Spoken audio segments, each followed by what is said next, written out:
সে কোন বন্ধু বলো বেশি বিশ্বস্ত, কার কাছে মন খুলে দেওয়া যায়, কার কাছে সব কথা বলা যায়।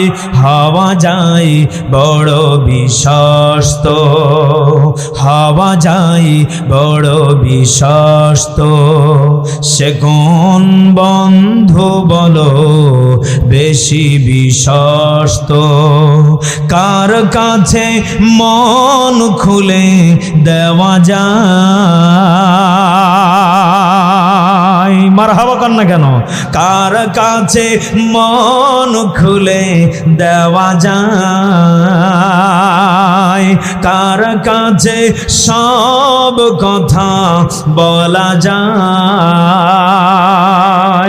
হওয়া যায় বড় বিশ্বস্ত, হওয়া যায় বড় বিশ্বস্ত, তার নাম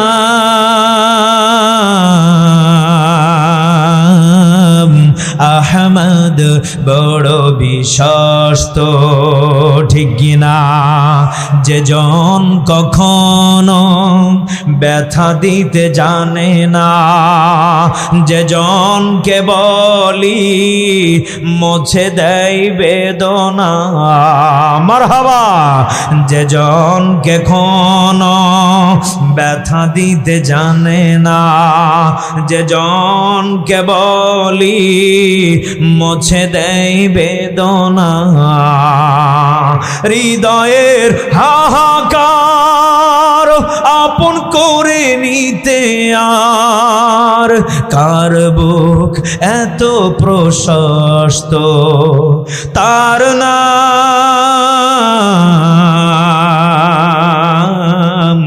আহমদ বড় বিশ্বস্ত, তার নাম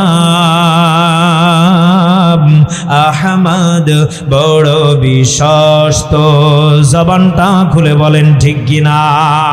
আসা বাহুমুল্লাহু বিমা ক্বালু জান্নাতিন তাজরি মিন তাহতিহাল আনহার ওয়া যালিকা জাযাউল মুহসিনিন। সূরা মাইদা 7 নম্বর পারা 1 নম্বর পৃষ্ঠা 5 নম্বর লাইনের 85 নম্বর আয়াত। আল্লাহ রাব্বুল আলামিন সুন্দর করে জানিয়ে দিলেন, হে আমার বান্দা বান্দিরা, ফাসাবাহুমুল্লাহ, আমি আল্লাহ মানুষকে সম্মান দিয়েছি বিমা কলু, এই সম্মানটা নিয়ে যারা কবরে যেতে পারবে আমি আল্লাহ তাদেরকে জান্নাত নামক এই নিয়ামতটা উপহার দিয়ে দেব। চিৎকার মেরে বলেন সুবহানাল্লাহ। কলিজার টুকরা বাবাজিরা বলেন তো দেখি, আমরা জান্নাতে যেতে চাই কারা কারা?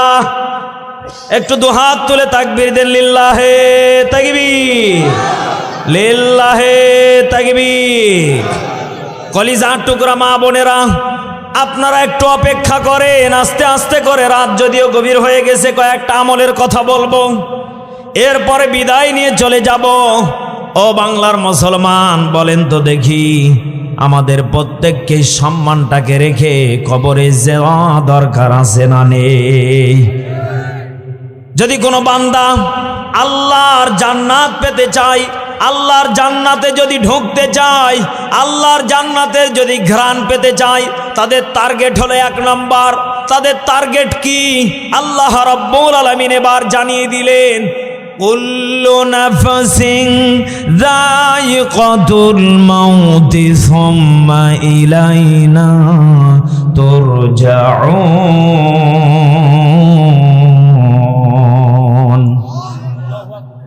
বলেন তো দেখি, যারা জানে যে মরা লাগবেই, তারা কখনো হারাম পথে যাবে না, হারাম কামাই খাবে না। সুম্মা ইলাইনা তুরজাউন, আল্লাহ বললেন মরণের পরে প্রত্যেকটা বান্দাকে জীবিত হওয়া লাগবে, পুনরায় ভাবে ওঠানো হবে।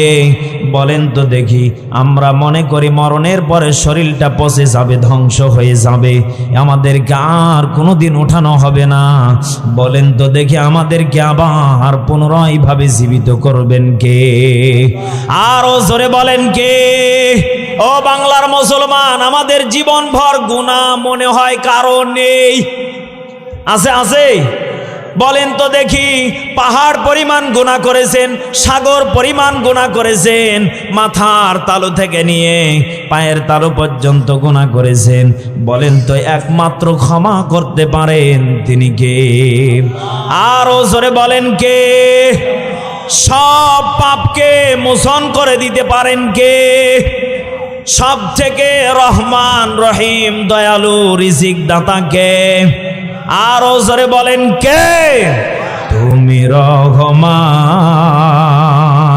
তুমি মেহেরবান, অন্ধ গাহে না শুধু তোমারি গুণগান। জবানটা খুলে বলেন ঠিক কিনা?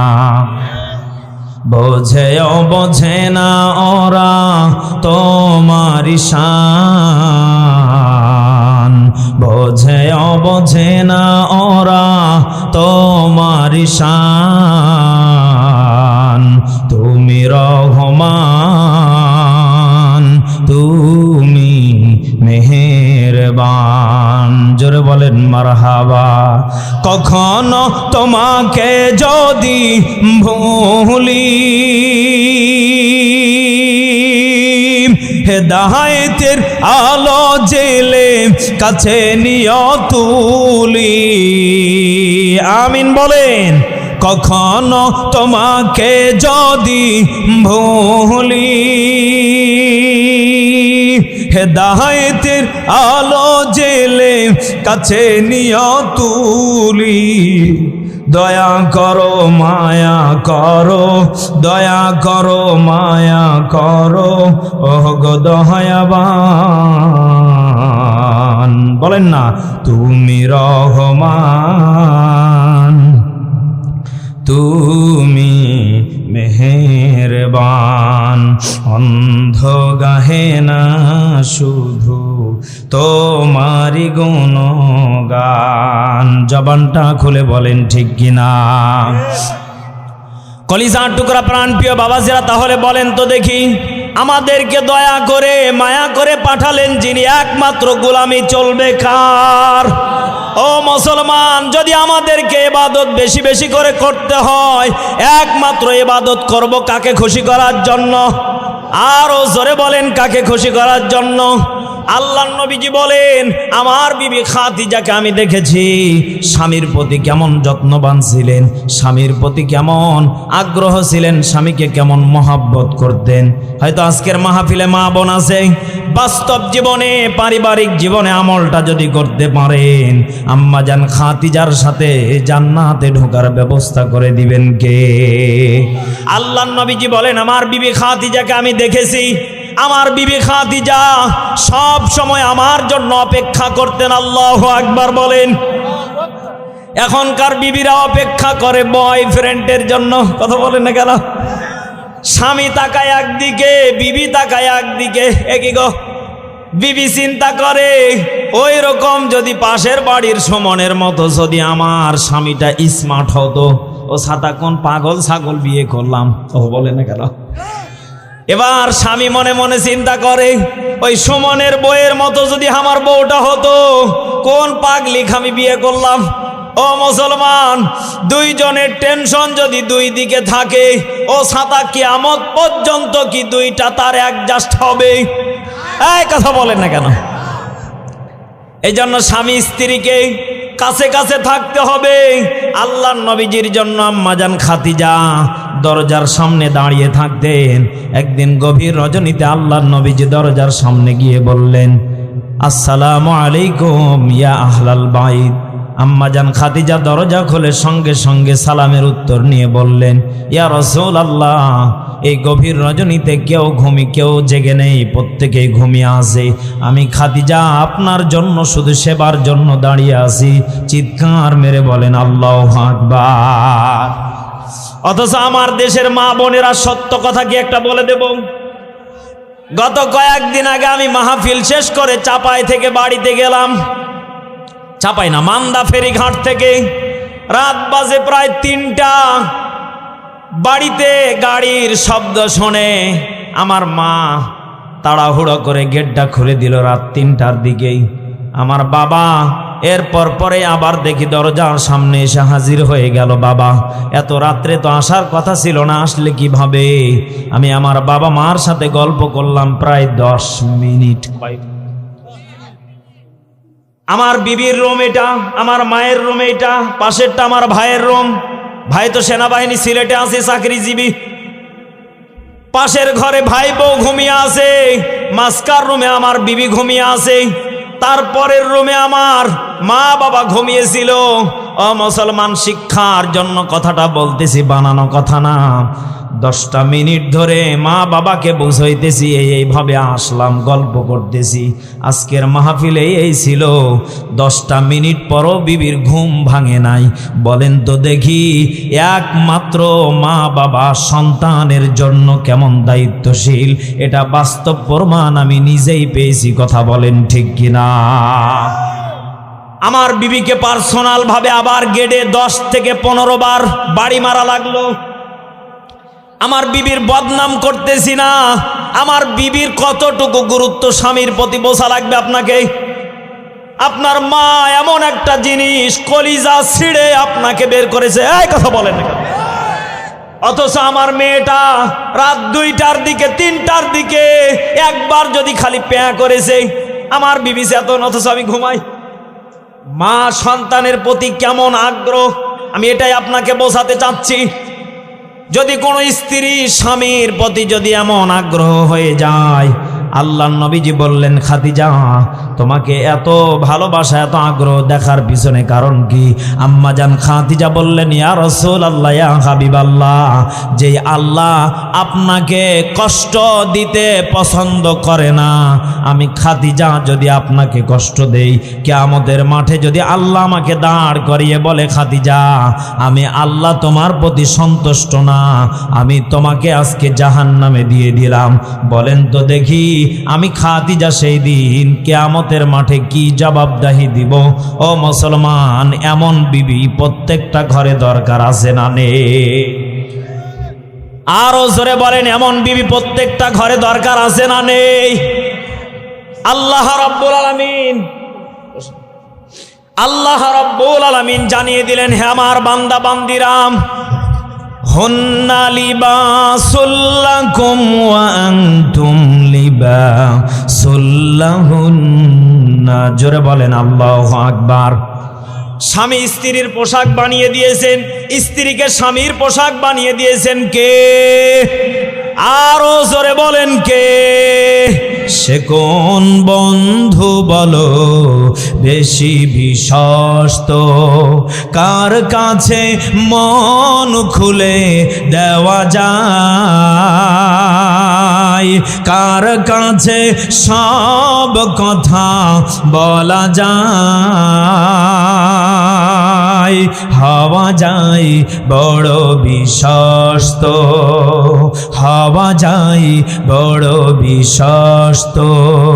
সে কোন বন্ধু বলো বেশি বিশ্বস্ত, কার কাছে মন খুলে দেওয়া যায়? মারহাবা কর না কেন? কার কাছে মন খুলে দেওয়া যায়,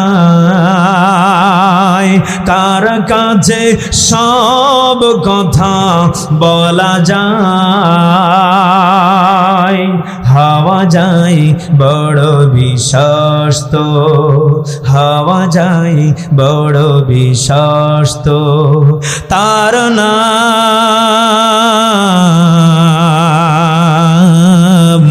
আহমদ বড় বিশ্বস্ত, ঠিক কিনা?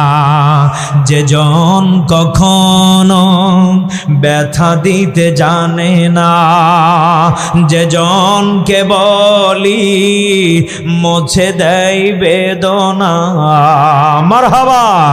যে জনকে কোনো ব্যথা দিতে জানে না, যে জনকে বলি মুছে দেয় বেদনা, হৃদয়ের হাহাকার আপন করে নিতে আর কার বুক এত প্রশস্ত, তার নাম